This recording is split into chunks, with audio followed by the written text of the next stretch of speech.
Brothers: A Tale of Two Sons is a really interesting game.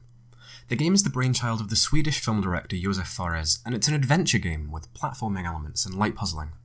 The basic premise of the game is that there are two brothers, unsurprisingly, who undertake a quest to save their ill father. There are certain things that make this game special though, which make it really stand out, and in this video I'm going to explore exactly why this game is worth playing. I think it makes most sense if we start at the beginning, right?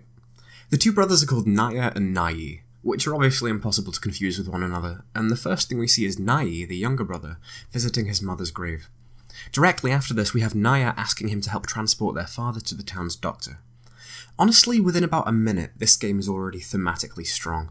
We understand the severity of the situation. Without some sort of intervention, the boys will be left orphaned, so we already have that motivation which drives the story onwards. We also have a good idea of the familial bond that must exist here. Without a parent, it's fair to assume that there's a more significant sense of mutual reliance. From the father's perspective, his children are all he has, and the exact same applies from the brother's perspective too. So this has introduced one of the two things that really stick out in this game to me, which is the broad theme of family, familial connections, and all those things such as joy, trust, loss, and grief, which go hand in hand with family. The other thing that makes this game what it is the control system. It's really fascinating, and it works like this. You control both the brothers simultaneously, which sounds confusing, but it becomes really quite intuitive. It's worth saying just now that I played this game on PS4, so the controls I'm talking about pertain in particular to playing with a controller, which is the best way to play this game. You control Naya, the older brother, with the left analog stick, and Nai, the younger, with the right one. For interaction with either brother, you press the respective trigger on their side of the controller. Controlling both brothers at the same time is initially quite difficult. It's never so difficult that it frustrates you, but it's enough to feel a bit uncomfortable. And throughout the game though, it becomes incredibly instinctive, and soon becomes normal. Together, these two components come together to create something incredibly novel, which I can only describe as a legitimately physical response. That sounds weird, doesn't it? Well, it is weird, honestly it is quite weird, but it does make sense, you'll see what I mean. This response only presents itself at the end of the game though, so until we get there, let's look at a few examples, and how they work towards creating this unusual sensation. So let's start off by popping back to Nai at his mother's grave. We see a flashback in which she drowns, and he's unable to save her. He doesn't look too different in this flashback, so we can safely assume that this event happened recently, which would make this sense of grief even fresher. This bereavement logically manifests itself primarily in a fear of water, as we can see shortly after this, when the two brothers have to swim to proceed.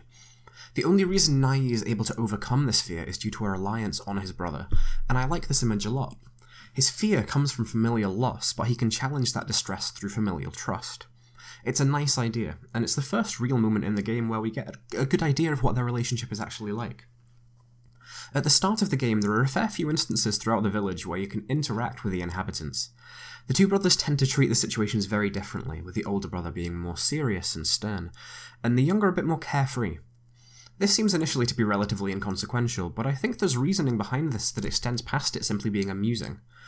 Brothers has no coherent dialogue, so the narrative lead in the game is taken by action. This is the perfect way to introduce the personalities of the two brothers, and provide a deeper insight into the roles they play in their relationship. The structure of the puzzles also works well at the start of the game to familiarise the player with the controls. Take this, for example. It isn't a difficult hurdle to jump over, but it introduces the inherent connectivity within the control system, which is built upon all through the game. Almost every puzzle requires the two brothers to work in tandem, which really creates an interesting paradigm in the mind of the player, which is that they come to exist more as a single entity than as two separate ones. I'll highlight a few of my favourite moments like this as we continue on. So after the village, you come across this troll, and even though it's relatively clear that the troll is friendly, Naya's first thought is to protect his younger brother. It's a nice touch, and works to build on the idea that he wants to compensate for the death of their mother by being somewhat more of a parent figure to Naya, alongside being just his brother. At this point, the earlier interactions with the townspeople make more sense, with Naya fully understanding the urgency of the situation, making him less likely to mess about. So anyway, the troll ends up helping you out, points you in the right direction, and when you manage to get through to the next area, you save a troll who ends up being the other troll's wife. This moment is touching, and serves to reintroduce this theme of family, in this regard to do with reunion. This is really reminiscent of the dilemma that the brothers are faced with as well. Their aim is eventually to reunite with their father, and having seen a successful reunion, it seems to be positive foreshadowing. One thing that Brothers does ridiculously well is emphasis. This game is really short, coming to about 3 hours long, but the amount of imagery packed in is astounding, and this comes from the perpetual narrative and thematic reinforcement. One of my absolute favourite examples of this is found in this moment here, juxtaposed with the scene just afterwards. The brothers get separated, and it reaches the point where Nai is knocked into a body of water, and there's an absolute lack of hesitation from his brother as he jumps quite far down to save him. After he is saved and Nai wakes up, the two share an embrace, and this is understandably, evocative of the Trolls reunion earlier on. It's a nice breather where they can recollect now they're back together, and move on as a unit. But as you start heading down the path, you notice a man about to hang himself. When you intervene, you begin to take heed of your surroundings a bit more, and you notice a burned house and the burned remains of a woman and child. This snaps you right out of any security or happiness you felt earlier on, and becomes a grave reminder not only of the perils of the journey ahead, but also of the declining health of their father.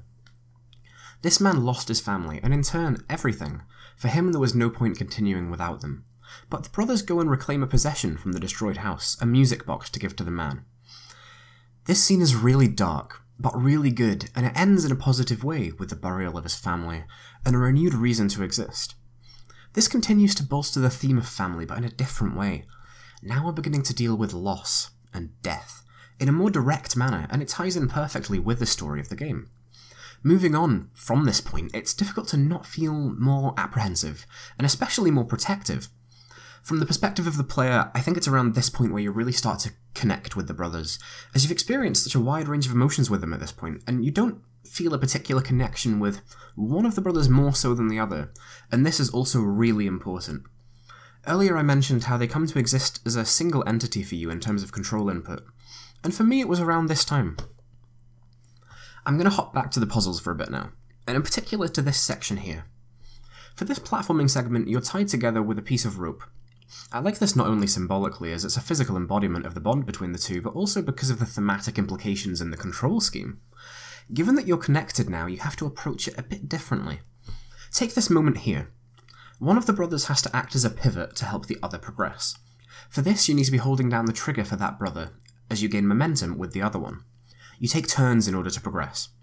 I like this because it's the most significant example so far in the whole game of a sort of control-based interdependency. If the linchpin brother falters, they both die. However, as long as both are secure, one of them can afford to falter. Pressing the trigger is a constant, and this is what the brother is to the other one in this situation.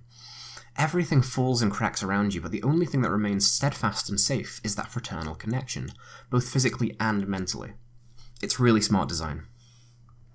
After this area, the theme of death starts to pop up a lot more, which is really quite foreboding. One area is littered with the corpses of giants, and in order to progress in some cases you have to do things such as chop off a leg, or shoot a crossbow bolt into one's head. This is so grisly compared to beforehand, where your challenge amounted to things like avoiding a dog. It makes you feel uncomfortable, but unlike earlier in the game you get very little respite. Soon after, you come across a pretty dodgy ritual and save a woman from being sacrificed, and as you progress with her, you come across an abandoned village where the frozen remnants of the townspeople are impossible to ignore. I mean, what's going on here? At this point, everything seems to have taken a turn for the worse, but luckily we have someone helping out, right?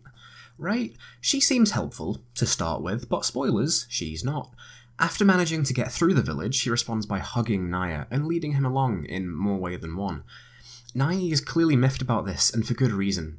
The brothers have received help all the way through the journey, for example the trolls at the beginning, the inventor who gave them his flying machine, and this hippogriff-looking thing. But this is slightly different. The help they received was always fleeting, transitory, and without ulterior motives. As I've been harping on about this entire video, this whole game is really about the connection between the brothers, and the introduction of this female character serves the purpose of severing that tie. Being a teenage boy, Naya is unsurprisingly receptive to this woman's attention, and naively allows himself to be led by her rather than work alongside his brother. Now, I like this next bit a lot. She wants them to enter this cave, but the younger brother is just not having it. He knows something's up, but Naya refuses to acknowledge what he's saying. So guess what happens next? She's a spider. Obviously. Brothers is entirely about family, how important the idea of family is, and how meaningful connections are what drive us forwards, and what we strive towards developing and maintaining. This makes this moment both poignant and frustrating. It's the only moment so far where one of the brothers has faltered in terms of relying on one another, but it's proved incredibly costly.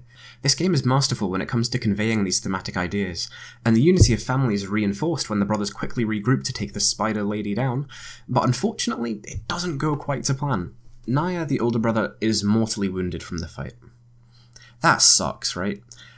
I'm just going to let the footage play here so you can see that the first scene immediately after this is of their father, just knowing that something's gone really bad. You're probably getting sick of hearing me say family and connections by now, but this is just another really great example of how far-reaching these ties are. So this is all absolutely mortifying, of course, but very soon after we reach the place we've been heading for this whole time. Naya pops off to go and find the medicine, but by the time he gets back, Naya has died. This is horrifying both for him and for you as a player. There's one final moment where you have one closing embrace, but when the camera pans back around, you're struck with the bitter and cold finality of death. Remember earlier, I talked about how everything in this game builds towards a certain moment in which you respond physically. This is now. After digging his grave, you have to take Nai over to his brother's corpse so he can bury him. This is the first real time in the game where you only have control of one character, and it is bloody difficult to come to terms with. I could be speaking absolute nonsense here, but I've played this game twice, and both times my hands have felt uncomfortable in this moment. I absolutely wanted to move the left analog stick along with the right, but I couldn't. I didn't need to. And as I said, the brothers became a unit for me, and now I'm left feeling as if I can only use one of my hands. Everything has built up this unbreakable bond between the brothers, and now that one has died, it actually affects you as a player. The grief and loss that Nai feels manifests itself physically in the controls. And as he walks away from the grave so slowly and ponderously, it begins to sink in. This is so wrong. The relationship being torn in two does the exact same to you, and the way you try and control the characters. And this next and final moment is one of my favourite pieces of game design of all time, I think. It's just really, really amazing, and you manage to get home, and it's really pouring it down, and the only way for him to reach his father is to swim, just like at the start of the game. Everything's come full circle, but the only difference is then, he did it with his brother's help. How can he do it now? How can he overcome his fear? With the guidance of the spirit of his mother backing you, what you have to do here is, after a while of just controlling the younger brother, press the trigger on the left-hand side of the controller, the older brother's side. Isn't that just brilliant? I can't get over it, honestly. I think it's just genius. The exact same applies to when he has to summon all his strength to pull this lever, or to climb up this rock face, something he previously needed his brother for. This game has such a wonderful message. It's about the importance of valuing the links and connections we share, not only with family, but others too. It's about being able to rely on other people and being reliable enough to have others depend on you. It's about the indestructible bonds that can be formed in the face of adversity, but most importantly, that you're actually personally responsible for your own self-actualization. Nai gathers the love and strength and courage from his mother and brother and uses it to power onwards and break through his fear and grief. I think that's lovely. Brothers is a wonderful game, an experience absolutely worth having, and if you've not played it before, I'd recommend it even though I've just spoiled the entire thing for you. It's still worth doing, and even though you know what's going to happen, it'll still get you. So I'd like to thank you for watching to the end, and I really hope you enjoyed this video. If you have any suggestions for topics I could cover in the future, I'd love to hear them, so please leave a comment below, and I'll see you in the next video.